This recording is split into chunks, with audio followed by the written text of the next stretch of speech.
या पैर रखने के लिए जगह नहीं है हमारे यहाँ पे यार वेयर हाउस में। अब भैया इससे बढ़िया चीज और क्या हो सकती है। भैया सपना पूरा हो रहा है मेरा। भैया पूरा भर गया है पूरा। यहाँ पे आप देख रहे हो पूरा फ्लोर भर चुका है।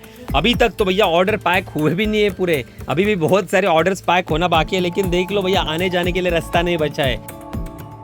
हे गाइस, आप सभी का स्वागत है हमारे एक और नए फ्रेश व्लॉग में। आज की वीडियो बहुत ही स्पेशल होने वाली है उन लोगों के लिए जो ई कॉमर्स का बिजनेस करते हैं, क्योंकि भैया ना ई कॉमर्स में ना 90% सेलर फेल हो जाते स्टार्टिंग के 6 महीने में ही।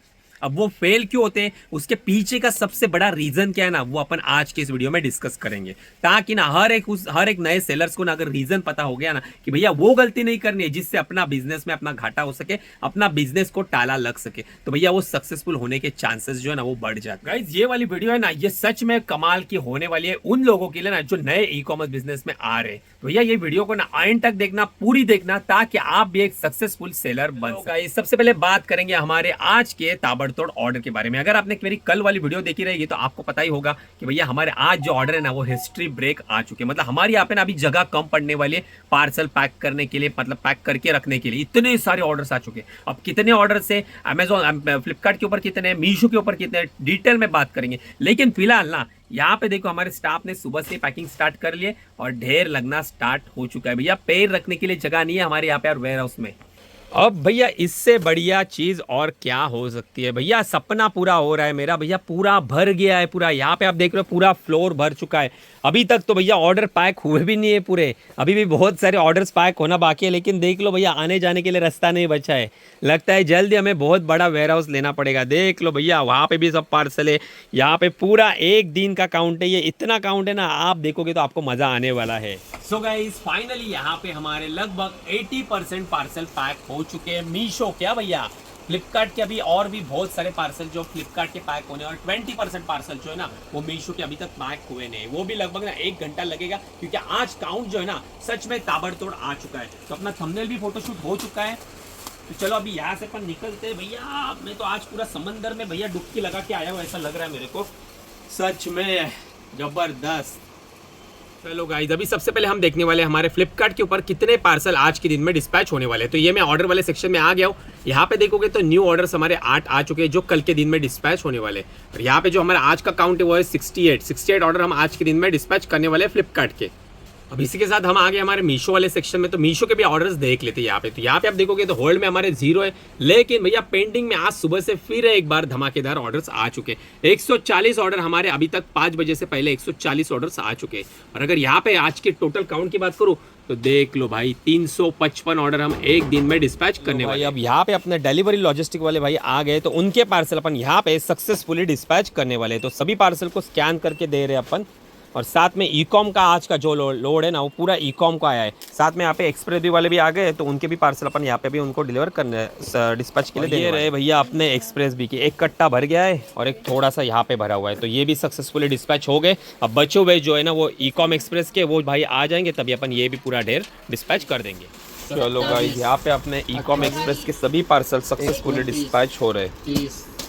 21, 32, 33, 34। इसी के साथ गाइज हमने हमारे आज के सभी पार्सल सक्सेसफुली डिस्पैच कर लिए। साथ में ना आज मेरे को ना बहुत सारे पार्सल का भैया क्लेम भी डालना था, तो वो भी मैंने काम निपटा लिया। अभी मैं आपको दिखा देता हूँ कितने पार्सल का मैंने क्लेम डाला है। ये देख लो भैया, ये जो जितनी भी आप थैली देख रहे हो ना कस्टमर रिटर्न की, इन सब का मैंने ना अभी क्लेम डाला। क्लेम भी अपने प्रोसेस हो गए सबके। अभी अपन ना यहाँ पे आराम से बैठ के बात करेंगे कि आखिर ई कॉमर्स बिजनेस में स्टार्टिंग के 6 महीने में क्यों आखिर 90% लोग फेल हो जाते, उसके क्या सबसे बड़े रीजन। अब ना गाइज ई कॉमर्स बिजनेस में फेल होने का सबसे बड़ा रीजन जो मुझे लगता है ना, लैक ऑफ नॉलेज। भैया नॉलेज की कमी, क्योंकि बहुत सारे सेलर है ना इसको उसको देख के ई कॉमर्स बिजनेस में आते कि भैया इसके भी ऑर्डर सारे, क्या बेच रहा है भैया, सिर्फ सामान मार्केट से लाना है और भैया लिस्ट कर देना है। लेकिन लिस्ट कैसे करते हैं वो पता नहीं होता, लिस्टिंग एसईओ फ्रेंडली कैसे होती है वो नहीं पता होता, एडवर्टाइजिंग रन कैसे करते हैं वो पता नहीं होता, कॉम्पिटिटर फ्रेंडली प्राइसिंग क्या होती है वो पता नहीं होता, प्राइसिंग में किन किन चीजों को लेस करना पड़ता है ताकि आप ना अच्छे से प्रॉफिटेबल धंधा बना सको। बहुत सारी चीजें होती है ना जो हर एक न्यू सेलर को सीखना जरूरी होता है। लेकिन भैया 1-2 वीडियो देख लेते हैं और सीधा ई कॉमर्स का बिजनेस स्टार्ट करते हैं, जिसके कारण ना एक तो प्रोडक्ट की प्राइसिंग है ना वो गलत रखते हैं। सबसे पहले मैं आपको एक यहाँ पे एक एग्जांपल देना चाहता हूँ हमारी कैटेगरी अब गाइस इन जैसे जो सेलर होते हैं ना भैया, धंधा तो ये जोरों से चालू कर लेते हैं, लेकिन उसी स्पीड से ना धंधा भी इनका बंद हो जाता है।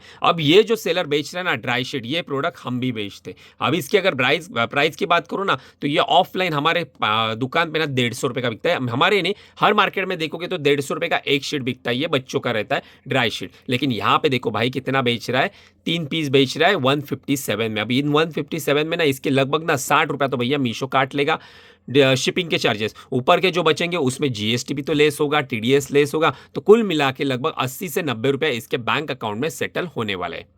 अब अगर अपन ना इसका मिड रेंज भी पकड़े ना 80 से 90 के बीच में, अगर अपन 85 रुपीज भी पकड़ते हैं कि इसके अकाउंट में 85 रुपीज मीशो सेंड कर देगा, तो उसमें से भी ना मिनिमम भी कितना भी काट लो ना, तो 5 रुपए तो पैकिंग का लगने वाला है, वो उसका कटेगा ही कटेगा। इसमें अभी तक मैंने रिटर्न की शिपिंग के चार्जेस ऐड नहीं किए। जो आरटीओ में आपका लॉस होता है ना, जो पन्नी जाती है, वेस्ट होती है, वो मैंने पकड़े नहीं है। ऊपर से भैया जो मिसलेनियस कॉस्ट रहती है, जो कि मतलब आप अगर पार्सल यहाँ से बेचते हो, कोई पार्सल आपके मिलते ही नहीं, गुम हो जाते, कोई आपके पार्सल रिटर्न आते हैं, उसके आपको क्लेम मिलते ही नहीं, तो वो भी तो अलग एक्सपेंसेस रहता है, तो वो भी तो जोड़ना पड़ता है। तो इसको 80 रुपया नेट इसके बैंक अकाउंट में आने वाला है। अब आप सोचो 3 ड्राई शीट 80 रुपए में, भाई पूरा इंडिया भी ढूंढ लोगे ना तो भी इसकी परचेस आपको मिलेगी नहीं 3 ड्राई शीट की। भैया एक ड्राई शीट का प्राइस है वो, जिसमें ये 3 बेच रहे हैं। तो अभी आप बचाओ इसमें क्या ये निकालेगा और क्या बेचेगा, क्या धंधा करते हैं इन लोगों को। अब गाइस ई कॉमर्स बिजनेस आप कर रहे हो ना, तो इन सेलर जैसी ना प्राइसिंग में गड़बड़ मत करना। ऑर्डर्स लाने के लिए सिर्फ प्राइस कम करोगे भैया, जो प्राइस में आ रहा है उससे 20 रुपया रख के माल बेचोगे ना, तो आने वाले दिनों में ना आपका घाटा ही होने वाला है और आपका अकाउंट है ना माइनस में चला जाएगा। तो ये सबसे बड़ी गलती रहती है ई कॉमर्स बिजनेस में फेलियर की। तो जब भी माल बेचोगे तो अच्छा खासा मुनाफा, अच्छा खासा प्रॉफिट ऐड करके बेच देना, ताकि उसमें ना आपकी एडवर्टाइजिंग की कॉस्ट भी ना ऐड हो सके। गाइस ई कॉमर्स बिजनेस में फेल होने का दूसरा रीजन जो मुझे लगता है ना, कि अपने प्रोडक्ट का डेटा कभी ये देखते ही नहीं। प्रोडक्ट रिटर्न क्यों आ रहा है, रिटर्न आ रहा है तो भैया उसे कम कर सकते हैं या नहीं कर सकते। अगर नहीं कर सकते तो उस प्रोडक्ट को पॉज करना ही चाहिए। लेकिन कुछ ऑर्डर के लालच के कारण ना वो उस प्रोडक्ट को कभी भी पॉज करते नहीं या उसका स्टॉक आउट ऑफ स्टॉक करते नहीं, जिसके कारण ना उनको आने वाले दिनों में ना उनका एक तो ना पुअर परफॉर्मेंस हो जाता है, ऊपर से रिटर्न रेशियो जो है ना वो हाई हो जाता है, जिसके कारण उनका पैनल भी कभी भी ब्लॉक हो सकता है ऑलरेडी, और शिपिंग चार्जेस में भी उनका नुकसान हो जाता है। अब इसका एक छोटा सा एग्जांपल मैं हमारे पैनल पे दे देता हूं आपको। अब गाइज ये एक हमारा प्रोडक्ट था जो ना एक टाइम में मैंने बताया था ना कि टॉप सेलिंग प्रोडक्ट था, गणेश का चॉपर, लेकिन अभी इससे हमने बेचना बंद कर दिया। तो आप यहाँ पे रेटिंग देखोगे ना तो 4.1 की रेटिंग होते हुए भी ना हमने इसे पॉज कर दिया। अभी उसका रीजन क्या है ना वो समझ लो। क्योंकि जब भी हम ना स्टार्टिंग में ये प्रोडक्ट बेचते थे ना, तभी ना इसके रिटर्न बहुत ही कम थे, 10% के अंदर रिटर्न आते थे। लेकिन ना एक सर्टन पीरियड के बाद ना इस प्रोडक्ट में ना स्कैम होना स्टार्ट हो गया। उसको हमने बहुत बार ना रोकने का प्रयास करा, लेकिन उसका कोई सोल्यूशन मिला ही नहीं। मतलब होता ही होता ना कि हमारा नया प्रोडक्ट है ना गणेश चॉपर का, वो तो कस्टमर को जाता था, लेकिन बदले में ना रिटर्न रेशियो बहुत बढ़ रहा था, और जितने भी रिटर्न आ रहे थे ना भैया उसमें सेम प्रोडक्ट हमें मिलता था, लेकिन घर का पुराना रहता था। कंपनी भी सेम थी गणेश का, लेकिन भैया पुराना प्रोडक्ट आता था। अभी मेरे पास अगर यहाँ पे सैंपल मिलता है तो मैं आपको दिखा भी दे दूंगा, एक मिनट चेक करता हूं मैं अभी। चलो भाई अभी है ना मेरे को एक सैंपल मिल गया, ये मेरे हाथ में देख रहे हो ना, ऐसे पुराने घर के मतलब सेम कंपनी का प्रोडक्ट लेकिन यूज्ड प्रोडक्ट, वो भैया रिटर्न में आता था। जिसके कारण क्या होता था ना, हम जब भी मीशो के ऊपर क्लेम डालने जाते थे ना, तो मीशो वो नाम दिखता था गणेश का ही है भैया, क्लेम रिजेक्ट, एक सिंगल क्लेम भी मेरा अप्रूव नहीं हुआ, जिसके कारण ना एक तो प्रोडक्ट का नुकसान हो गया था, ऊपर से रिटर्न शिपिंग के चार्जेस भी लग जाते थे 200 रुपया, वो नुकसान, मतलब एक पार्सल के पीछे इतना तगड़ा नुकसान हो रहा था ना, जिसके कारण ना भैया रेटिंग अच्छे होते हुए भी हमने इस कैटलॉग को पूरी तरह से पॉज कर दिया, और जो बचा कुचा माल था ना हमारे पास वो हमने हमारे ऑफलाइन स्टोर में निकाल दिया। तो ये सब चीजें रहती है जो आपको ना टाइम टू टाइम नोटिस करनी पड़ती है, टाइम टू टाइम उसे अपडेट करना पड़ता है, चेक करना पड़ता है। तीसरे रीजन की बात करूं ना तो वो आता है भैया अपने प्रोडक्ट की एडवर्टाइजिंग। भैया बहुत सारे सेलर को ना अपने प्रोडक्ट को एडवर्टाइज करना आता ही नहीं, गलत प्रोडक्ट के ऊपर एडवर्टाइजिंग स्पेंड कर देते हैं, जिसके कारण पूरा दिन तो खत्म हो जाता है, बजट भी एग्जॉस्ट हो जाता है, लेकिन एंड ऑफ द डे हाथ में भैया ठेंगाई मिलता है, 0 ऑर्डर्स रिसीव हो जाती है, जिसके कारण उनका हर टाइम ना बजट तो स्पेंड होता है, लेकिन आरओआई जो बनना चाहिए ना वो आरओआई बनता नहीं। वो ना ही अपने प्रोडक्ट में कुछ चेंजेस करते, ना ही जैसे एक बार अपलोड करा, उनको तो भैया यही सोच रहती है कि प्रोडक्ट अपलोड करा ऑर्डर्स आना चालू हो जाएगा। तो ये बहुत बड़ी गलतफहमी रहती है। आपको डे बाय डे अगर आपके प्रोडक्ट के ऊपर ऑर्डर्स नहीं आती तो उसमें आपको लिटिल बिट ना चेंजेस करने पड़ते हैं, जैसे इमेज में चेंजेस करना पड़ता है, डिस्क्रिप्शन में चेंजेस करना पड़ता है, बहुत सारे फैक्टर्स रहते हैं ऑर्गेनिक ऑर्डर्स लाने के। और बहुत सारे मैंने ऐसे भी एग्जांपल देखे ना कि नए नए कुछ सेलर्स रहते हैं ना जो एक बार ना ऑटो एड रन कर देते हैं, बाद में भैया उनको पता भी नहीं कौन सी कैटलॉग के ऊपर एड रन हो रही है, बीच में अपने आप पैसा तो खत्म हो रहा है, ऑर्डर एक दो आ रहे हैं, और जिसके कारण उनका अकाउंट भी है ना वो भी पूरी तरह से माइनस में चला जाता है। तो इसके लिए ना मैं तो आपको एक ही सजेशन दूंगा कि अगर आप ई कॉमर्स बिजनेस कर रहे हो ना तो करो, मिनिमम बजट के साथ करो, कोई दिक्कत नहीं, लेकिन लर्निंग के साथ करना।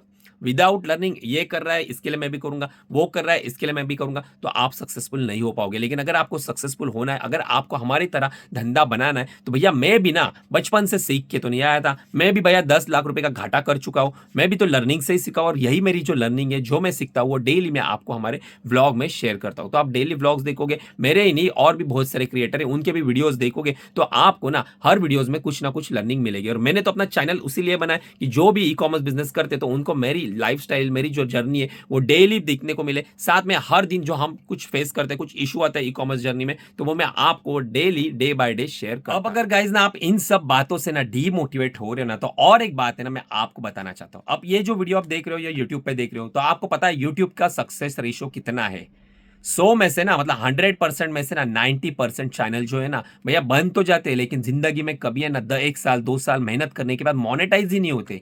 तो वो पूरे 90% चैनल फेल हो जाते हैं। उनमें से सिर्फ 10% चैनल जो है ना वो मोनेटाइज होते हैं। और उतना ही नहीं, उन 10 में से ना 5% चैनल तो भैया जिंदगी में कभी पैसे ही नहीं बनाते, क्योंकि व्यूज ही नहीं आते, तो वो भी डेड हो जाते हैं। और उसमें से बचे हुए 5% चैनल है ना, उसमें से ना सिर्फ और सिर्फ ना 2 से 3% चैनल हैं जो पैसे कमाते हैं, जो 100 के सब्सक्राइबर टच करते हैं। और जो बचे हुए ना 2% चैनल, वो मिलियंस में जाते हैं, मतलब 1 मिलियन 10 मिलियन ये काउंट में जाते हैं। तो इतना कॉम्पिटिशन है। तो अभी आप सोचो, अगर ये बात है ना, अगर मैंने भी सोची रहती कि भैया सक्सेस रेशियो बहुत ही कम है, अगर ये मैंने सोचा रहता और मैं अगर यूट्यूब के ऊपर कभी वीडियो ही नहीं बनाता, तो आज ना आपका भाई आपके सामने आपको ना ई कॉमर्स कभी जिंदगी में सिखा ही नहीं पाता।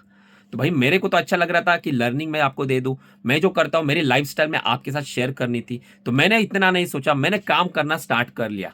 यूट्यूब पे कैसा है, डे बाय डे आप देखोगे ना, तो मेरे पुराने वाले वीडियोस देखो, मैंने खुद को कितना इंप्रूव करा है वीडियोस में। बहुत सारा यूट्यूब पे भी ना ग्रो होने के लिए मैंने ना बहुत सारी ना मेहनत एफर्ट्स बहुत डाले मैंने। हर कैटेगरी में पहले ओला के बनाता था, बिजनेस के बनाता था, क्या क्या नहीं बनाया भैया। सौरभ जोशी को भी फॉलो करके उसके जैसे भी ब्लॉग बनाने की कोशिश करी, लेकिन सब में फेल हो गया। लेकिन बाद में ना जो मुझे आता है, जो जनता को आता है, वो मैंने करा। उसमें आपका भर भर के प्यार मिला, आपके भर भर के लाइक मिले, आप सभी का बहुत सपोर्ट मिला, जिसके कारण डे बाय डे हमारा चैनल अभी ग्रो हो रहा है। इसके साथ ना गाइज एक बात हमेशा याद रखना भैया, जिंदगी में ना मुश्किलें तो बहुत आती है, जितनी बड़ी मुश्किलें आती है ना उतना ही बड़ा सक्सेस रेशियो होता है। तो भैया ई कॉमर्स हो या यूट्यूब हो, भैया सब में चैलेंजेस आएंगे। जितने चैलेंजेस उतनी बड़ी जीत होने वाली है। तो भैया घर से ई कॉमर्स बिजनेस करो, मिनिमम बजट है तो मिनिमम बजट के साथ करो, लेकिन बिजनेस स्टार्ट करना है लर्निंग के साथ। साथ में ना डे बाय डे खुद को इंप्रूव करना है। ऐसा भी नहीं करना है कि भैया पूरी पढ़ाई ई कॉमर्स बिजनेस की करेंगे फिर जाके भैया अपन ई कॉमर्स बिजनेस करेंगे। ऐसा भी भाई कभी होता नहीं है, क्योंकि जिंदगी है, जिंदगी में आपको डे बाय डे खुद को अपडेट करना ही पड़ता है, तब जाके आप एक सक्सेसफुल बिजनेसमैन बन सकते हो। बाकी रहा आपका ई कॉमर्स रिलेटेड जो भी सवाल जवाब रहेंगे, आप कमेंट्स में पूछ लो, आपका भाई आपको हमेशा आंसर करता है। मैं मैक्सिमम कोशिश यही करता हूं, अपने व्यूअर्स के कमेंट्स पढ़ के उन्हें रिप्लाई करने की कोशिश करता हूं। हालांकि ना रिप्लाई आपको तुरंत नहीं आएगा, थोड़ा डिले भी हो सकता है, लेकिन रिप्लाई मैक्सिमम लोगों को मैं करता ही हूं। आपका जो प्रॉब्लम रहेगा, जो भी फेस करते हो भैया, कमेंट बॉक्स में लिख देना। और इस वीडियो को भैया मैक्सिमम लोग लाइक कर देना, भर भर के लाइक्स आने चाहिए। नए हो तो सब्सक्राइब कर देना।